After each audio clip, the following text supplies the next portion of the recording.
Suasana sambutan Aidilfitri turut dimeriahkan dengan kehadiran masyarakat pelbagai bangsa. Lebih istimewa apabila perayaan itu dijadikan jambatan memupuk persefahaman dan menggerakkan hubungan antara rakyat dua negara.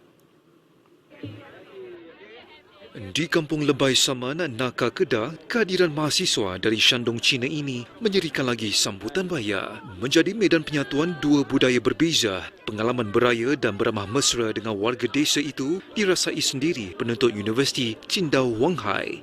Mereka berpeluang mengenali budaya tempatan, termasuk pengalaman membakar lemang selain menikmati hidangan tradisional seperti ketupat. Luar biasa sikit tu dia ada boleh tengok pelajar daripada China tu boleh main tengok macam mana bakar lemang, macam mana nak belah lemang, makan sendiri, ketupat sendiri. Tadi pun mereka ambil pisau, mereka cuba belah dan mereka rasa sendiri. Satu benda yang baru lah kalau dari segi budaya.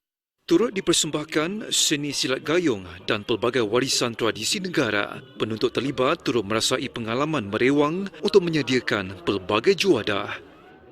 The culture really different between China and Malaysia, and it's actually it's our first experience to experience the culture here, and we will really enjoy the culture here. Kami nak dedahkan kepada dunia yang bahawa Melayu ni ada adat dia dan warisan dia yang kami nak perjuangkan.